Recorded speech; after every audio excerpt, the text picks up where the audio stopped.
नए विधानसभा भवन प्रोजेक्ट को लेकर फिर से प्रयास शुरू। केंद्र ने सवाल खड़े कर रद्द की थी सैद्धांतिक सहमति। शेयर बाजार में मोटे मुनाफे के लालच में साइबर ठगों के चंगुल में फंसा अकाउंटेंट, 25 लाख का लगा चूना। जमीन के सर्किल रेट में बढ़ोतरी की तैयारी, नई दरों पर इसी महीने निर्णय ले सकती है सरकार। गुलदार की धमक से खौफजाद लोग, वन विभाग से की निजात दिलाने की मांग। मौसम ने ली करवट, गंगोत्री धाम में बर्फबारी, यमुनोत्री, केदारनाथ, बद्रीनाथ का भी बदला हाल। नमस्कार, आप देख रहे हैं उत्तराखंड टाइम और मैं हूं आपके साथ अनुरागनी चौहान। खबरें अब विस्तार से। रायपुर क्षेत्र में विधानसभा सचिवालय और विभिन्न विभागों के मुख्यालय को स्थापित करना अभी दूर की कौड़ी नजर आ रही है। दरअसल नई विधानसभा प्रोजेक्ट के लिए शासन को दोबारा आवेदन करने में ही 1 साल का वक्त लग गया है। उधर पूर्व में मिली सैद्धांतिक सहमति को केंद्र ने यह कहकर रद्द कर दिया था कि सरकार इस मामले में कम गंभीर नजर आ रही है। बहरहाल अब एक बार फिर से परिवेश पोर्टल के माध्यम से केंद्रीय वन एवं पर्यावरण मंत्रालय से मंजूरी लेने के प्रयास शुरू किए गए हैं। बता दें, उत्तराखंड सरकार ने रायपुर में नए विधानसभा भवन प्रोजेक्ट पर पहला मौका खोने के बाद अब फिर से प्रयास शुरू कर दिए हैं। हालांकि साल 2013 में नए विधानसभा भवन समेत अन्य महत्वपूर्ण कार्यालय को स्थापित करने के लिए शासन में फाइल बनना शुरू हो गया था, जिसके बाद साल 2016 में तमाम औपचारिकताओं को पूरा करने के बाद केंद्रीय वन एवं पर्यावरण मंत्रालय से सैद्धांतिक मंजूरी मिलनी थी।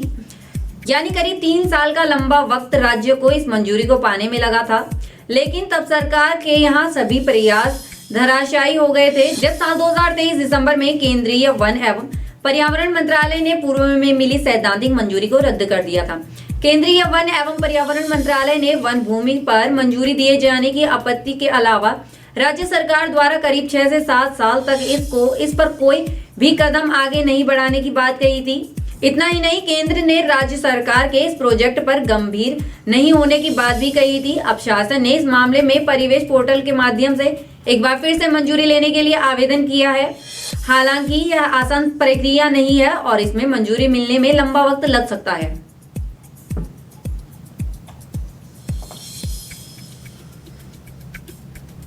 शेयर मार्केट में मोटे मुनाफे का लालच देकर साइबर ठगों ने एक रिटायर्ड अकाउंटेंट से 25 लाख रुपए की ठगी कर ली। साइबर ठग 1 महीने तक रिटायर्ड अकाउंटेंट से धनराशि जमा करवाते रहे, लेकिन उन्हें कोई भी रिटर्न नहीं मिला, जिस पर रिटायर्ड अकाउंटेंट को एहसास हुआ कि उसके साथ फ्रॉड हुआ है। उन्होंने इसकी शिकायत साइबर क्राइम पुलिस स्टेशन में दी। मुकदमा दर्ज किया गया है।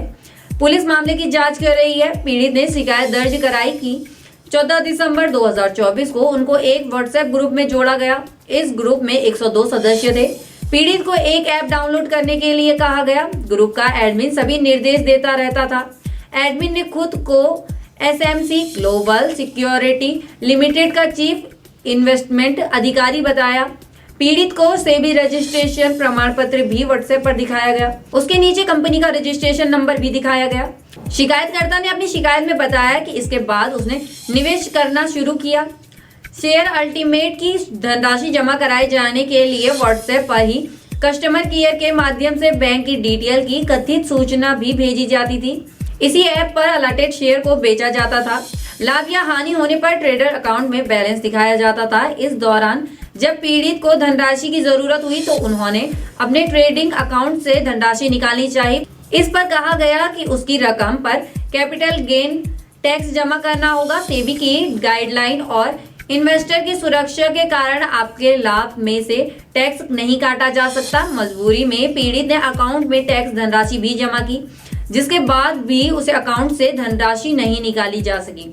पीड़ित के मुताबिक उन्हें कहा गया कि सेबी की गाइडलाइन के अनुसार पहले उनको बैंक अकाउंट में वेरिफिकेशन होगा। उसके लिए 2 लाख रुपए सिक्योरिटी के रूप में जमा करना होगा। वेरिफिकेशन में 10 मिनट का समय लगेगा। उसके बाद खाते में खुद ही 2 लाख रुपए कट जाएंगे।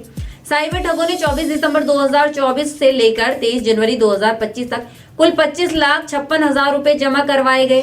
अब पीड़ित की शिकायत के आधार पर अज्ञात आरोपी के खिलाफ साइबर क्राइम पुलिस स्टेशन में मुकदमा दर्ज किया गया है। पुलिस मामले की जांच कर रही है। वित्त विभाग ने राज्य में जमीन की सर्कल दरों का प्रस्ताव तैयार कर लिया है।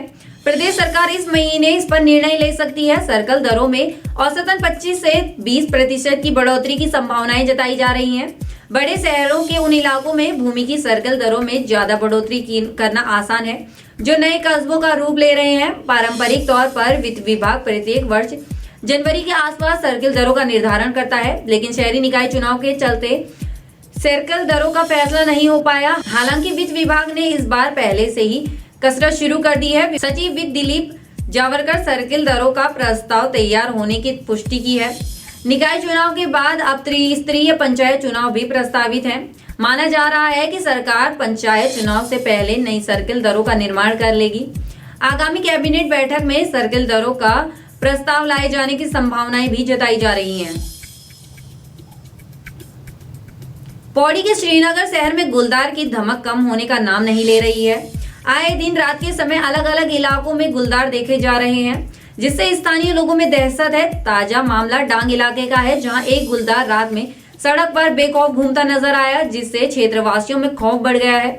लोगों ने वन विभाग से जल्द गुलदार से निजात दिलाने के लिए क्षेत्र में गश्त तेज करने की मांग की है। डांग इलाके में रात के समय सड़क पर गुलदार की चहलकदमी के बाद स्थानीय लोग बेहद चिंतित और डरे हुए हैं।